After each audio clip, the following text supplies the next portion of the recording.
and people are starting to realize how important it is. We have to protect and build our steel and aluminum industries, while at the same time showing great flexibility and cooperation toward those that are really friends of ours, both on a trade basis and a military basis.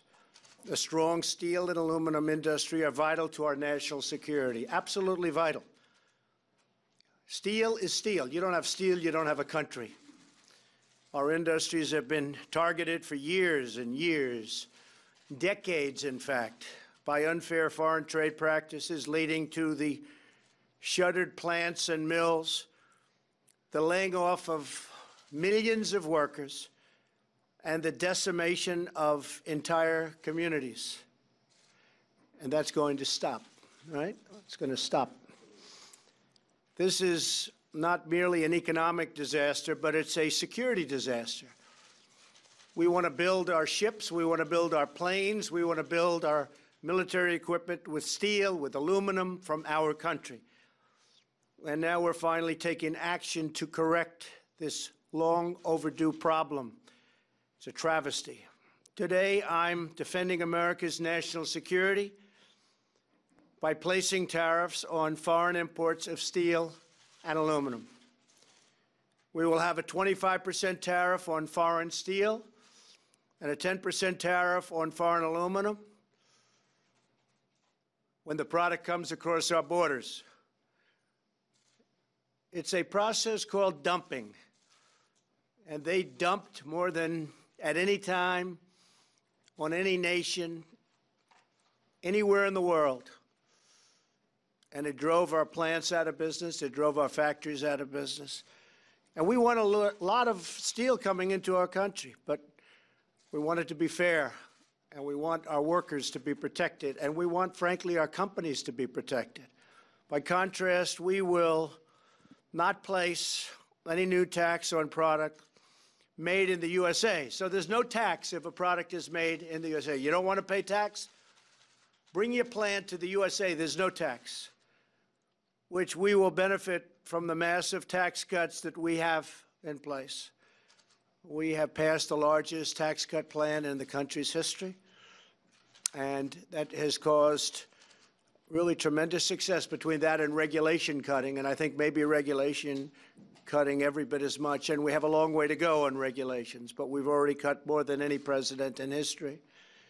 So we're urging all companies to buy American. That's what we want, buy American.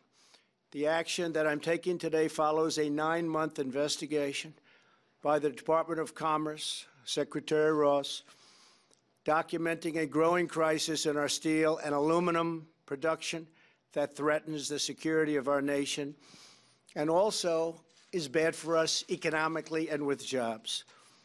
The American steel aluminum industry has been ravaged by aggressive foreign trade practices.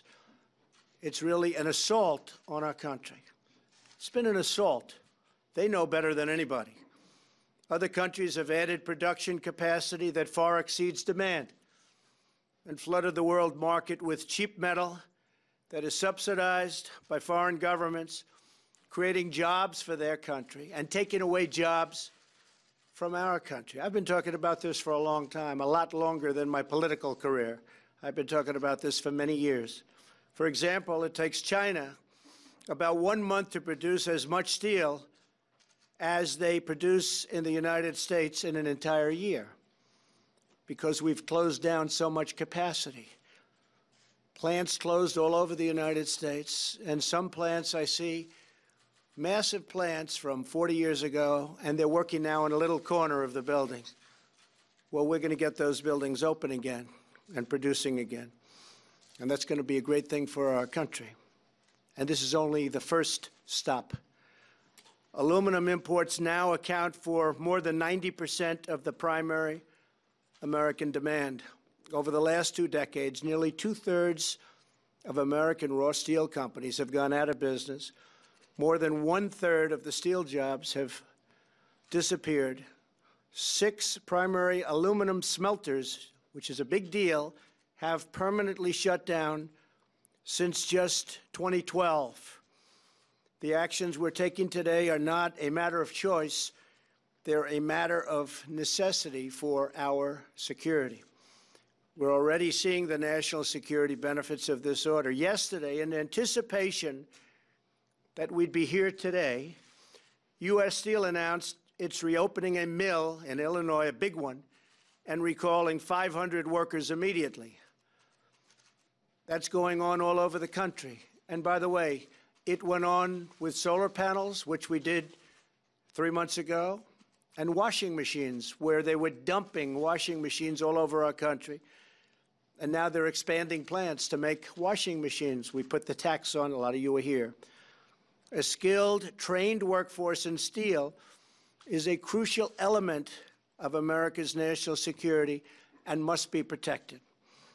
After the signing of this proclamation, Century Aluminum in Kentucky, Century is a great company, will be investing over $100 million to restart and upgrade their idled military-grade, high-quality aluminum production, which is also critically important to our national security.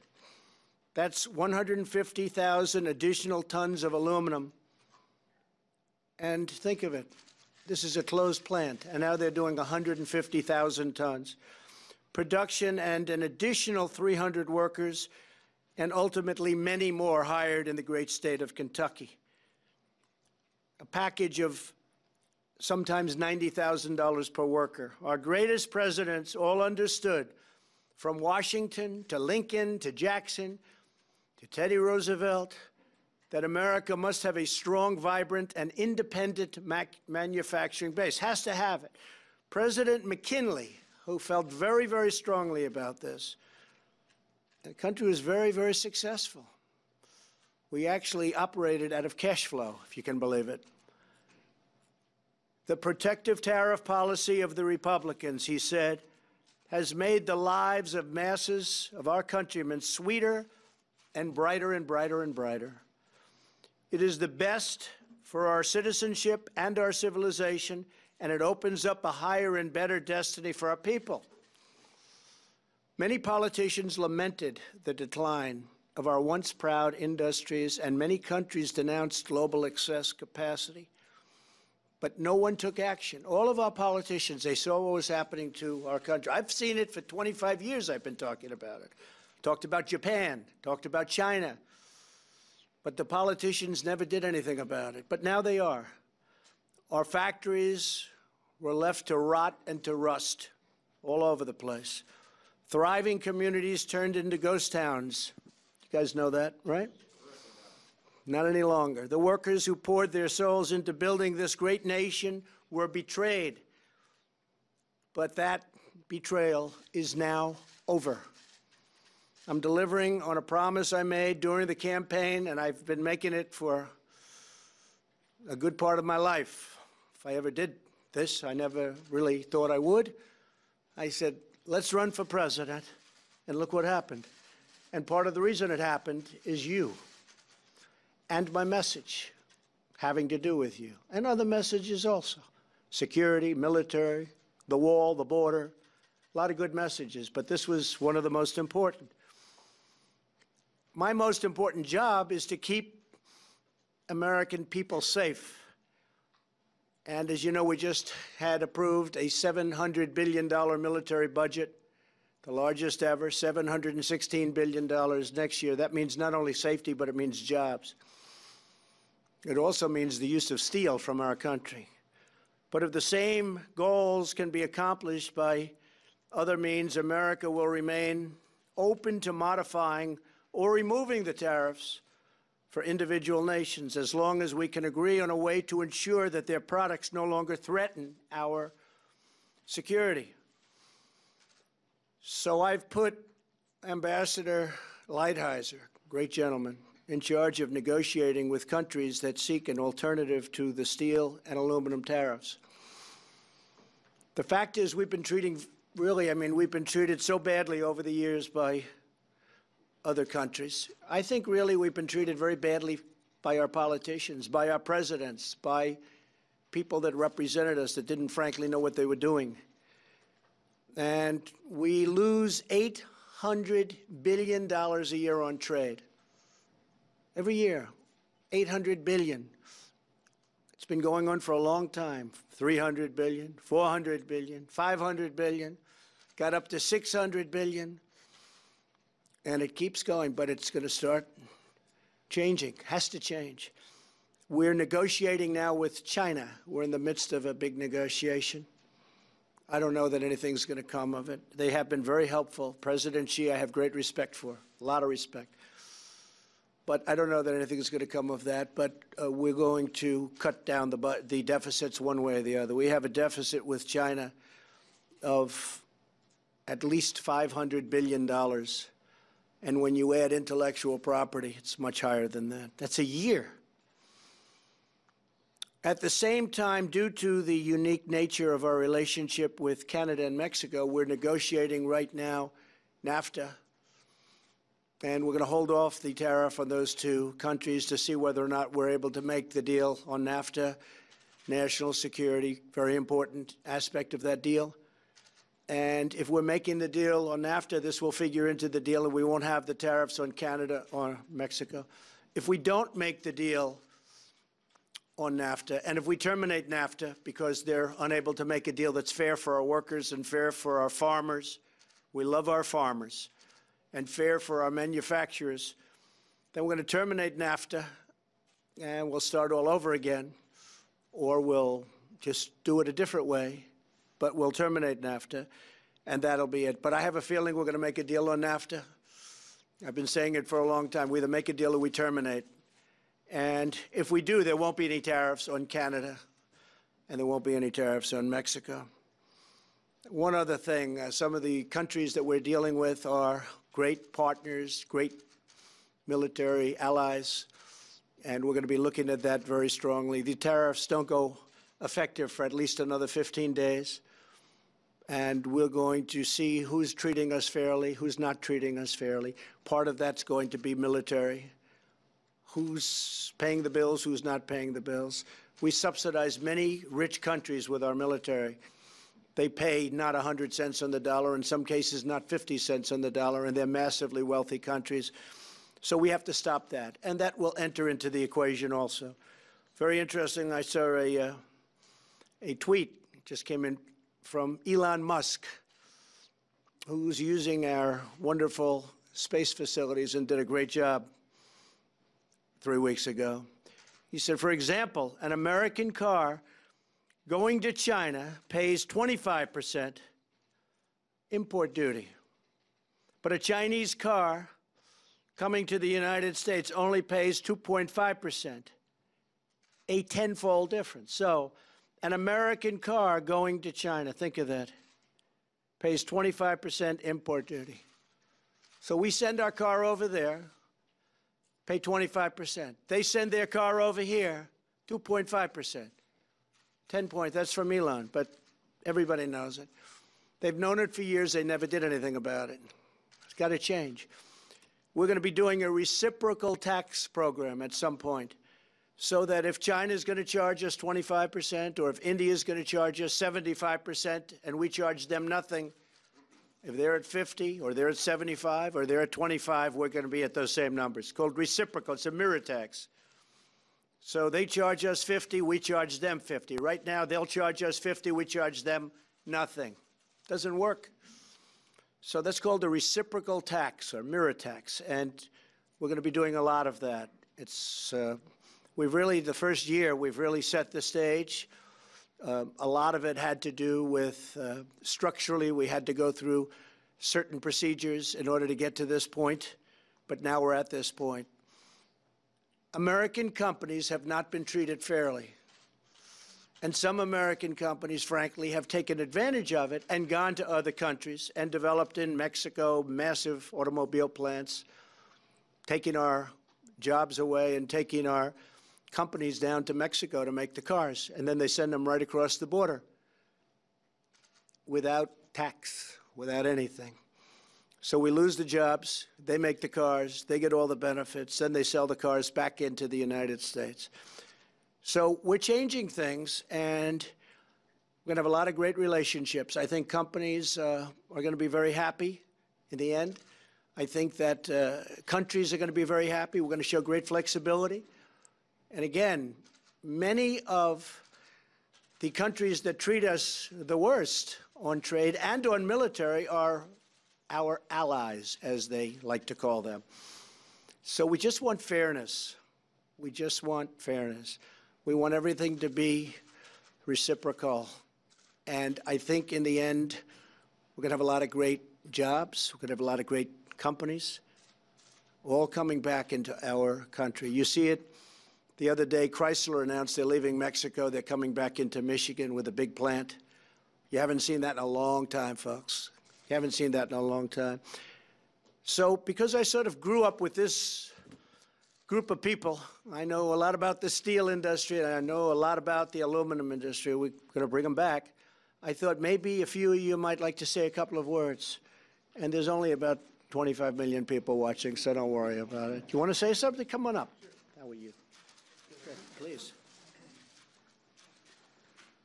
My name's Dusty Stevens. I work at Hallsville, Kentucky. Right now we're running at 40% capacity. 2 years ago, we shut down 60% of the capacity when we had a downturn in the market. My father worked in the industry and worked at that plant for 40 years, so this hits home for all of us at Hallsville.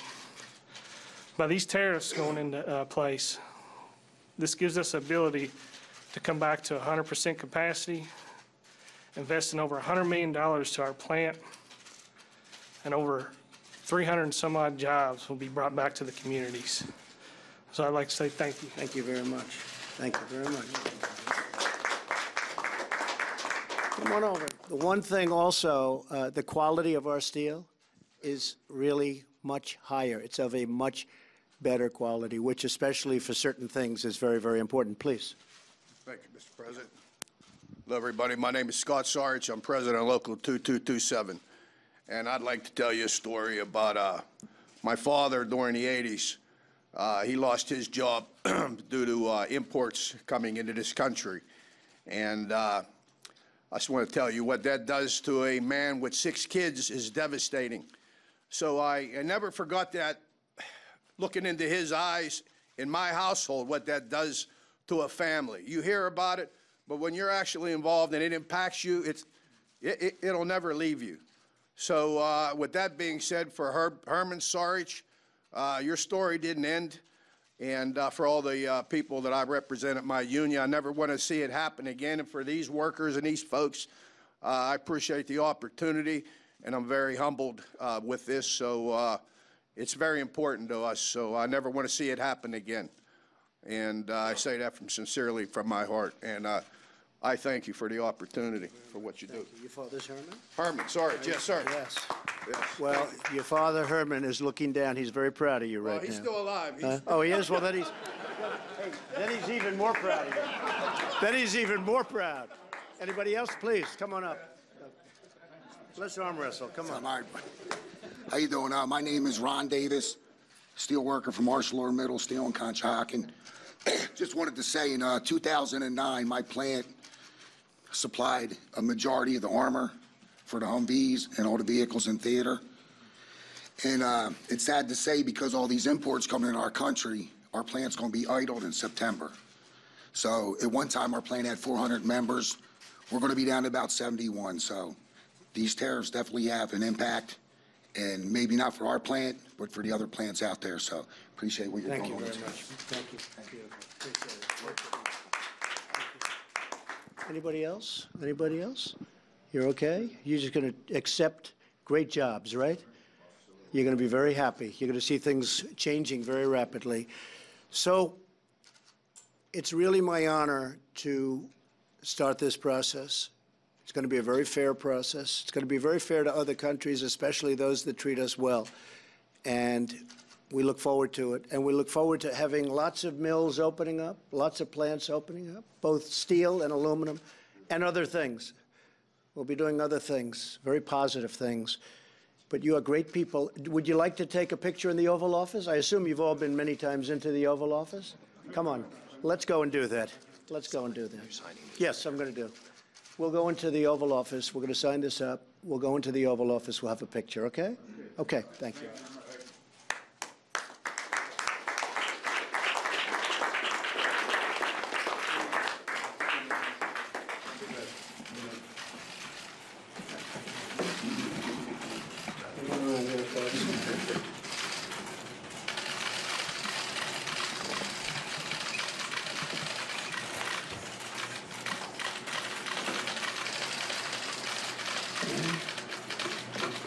Steele.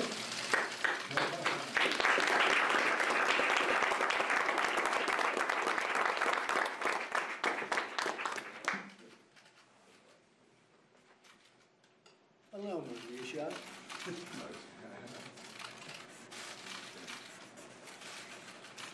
About time, right?